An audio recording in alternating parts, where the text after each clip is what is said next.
All right. Well, today on the show, I'm excited about our guest. We are talking to actor Stella Gregg about the Lifetime original movie He Slid into Her DMs premiering on the 28th, just a couple days away. Yeah, this is like right around the corner. How excited are you to have this project to be released? I'm so excited. It's funny because we literally finished filming the first day of July. So it really was so recently that we wrapped, and I didn't have to really wait that long for it to be released, which is kind of fun and exciting. Yeah, I'm really pumped. Yeah. Yeah, one of the things that I've learned when I've interviewed folks who have done these Lifetime movies, like they get turned around really quick. Like Mhm. there was one a few years ago about Meghan Markle and the Prince, like when that whole Mhm. drama came down, and like they literally wrote it, shot it, and put it out like in 3 months. It's crazy. Wow. Like, I mean, I guess when you're chasing headlines and you're doing these types of stories, so to speak, I would imagine that you have to like be quick about it, right? Because they move so Totally. quick. So tell us about this. This is a big deal for you. Obviously, well, maybe not for some, but you have clearly grown up in a family of actors, Yes. but have struck out on your own with your own success and really dug your toes in. So tell us about the project and what it's about and what people can expect when they have a chance to watch it. Well, I actually auditioned for the best friend role, one of the best friend roles, Hannah, and I didn't hear back, and I was like, okay, I didn't get it. Okay, whatever. On to the next one. It is what it is. And then I got pinned for Bernie, the lead.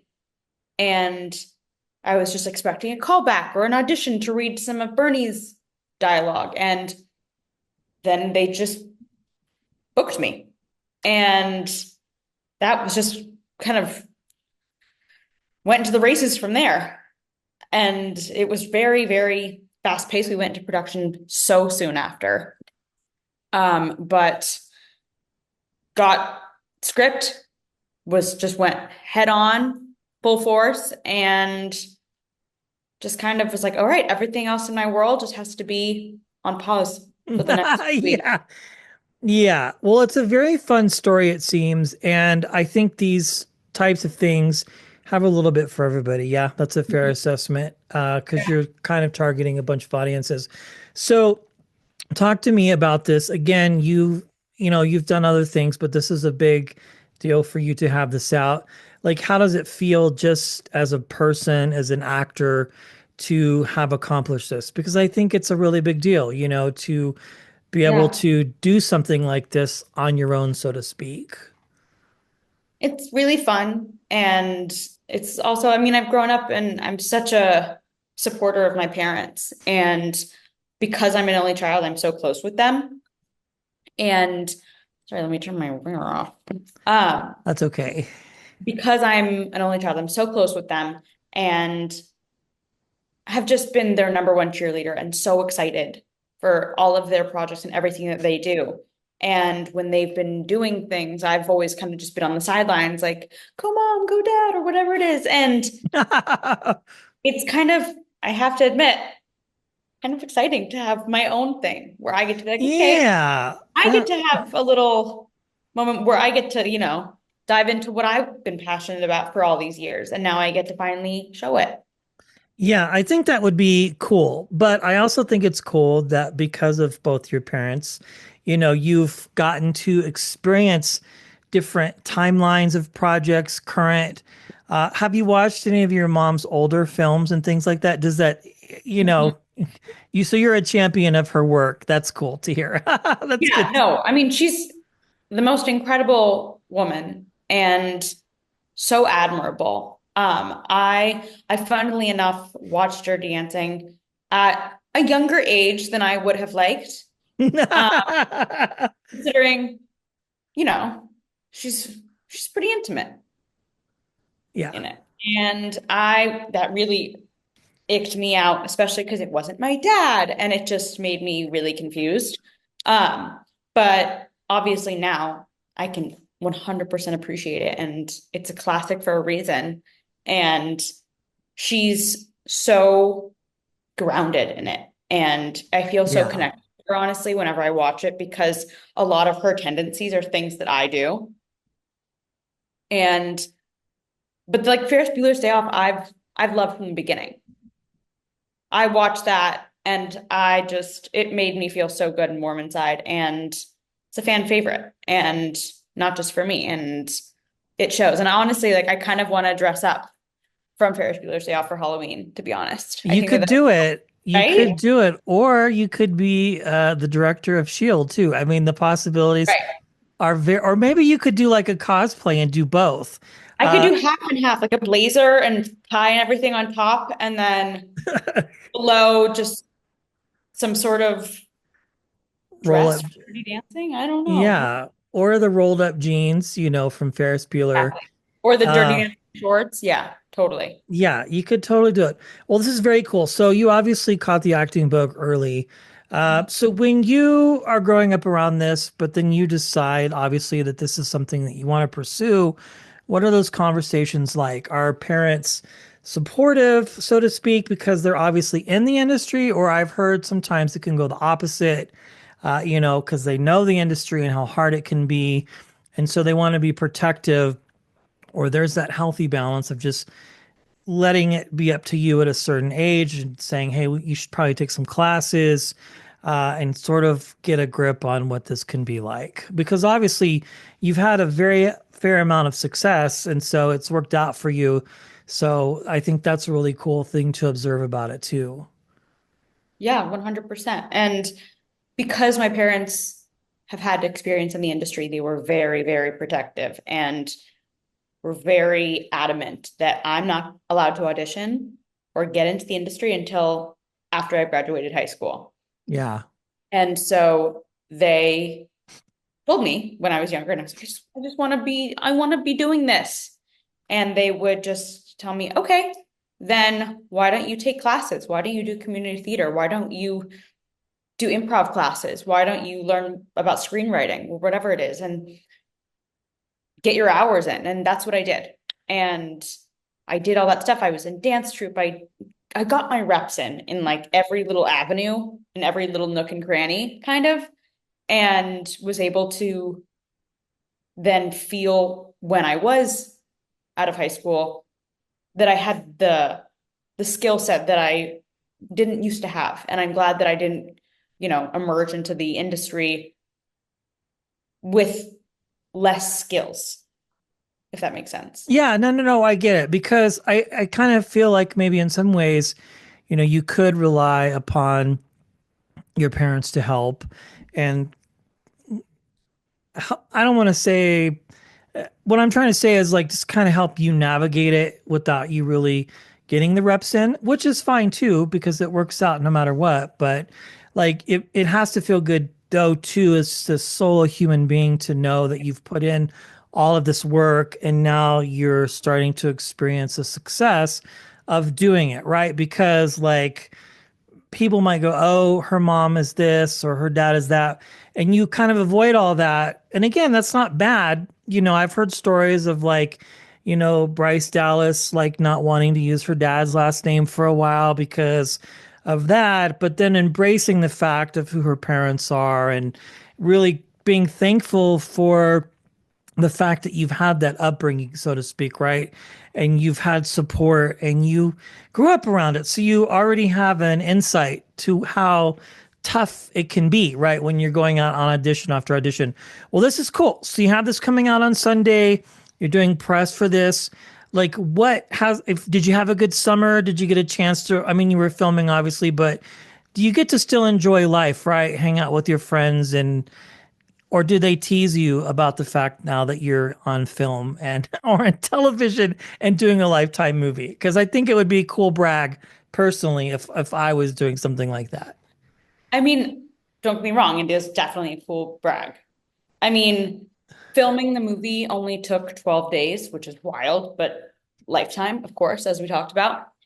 But I mean, the rest of the summer, I love going to the beach with my friends. My roommate, who's my best friend, has like her aunt's old, like, I think it's a Hyundai convertible or something like that. And it's Nice. old and it's so fantastic to drive down PCH in this like convertible that could use some love, clearly, but it's so fun. And that's like my favorite thing in the world. That's my happy place is going to the beach and driving on PCH. Sometimes I'll just like if one time my therapist rescheduled and I just literally drove on PCH. And that was like, all right, that kind of worked. To me, that is like my happy place. And that is something I always do. And that's something I did during the summer so many times. So many times. I love it. Well, and of course, it should be mentioned that you've taken classes, you've gone to and done so many different things as far as your training. I mean, you got started at 15, you wrote and directed a play. That's a huge deal. And, you're always just working on your craft.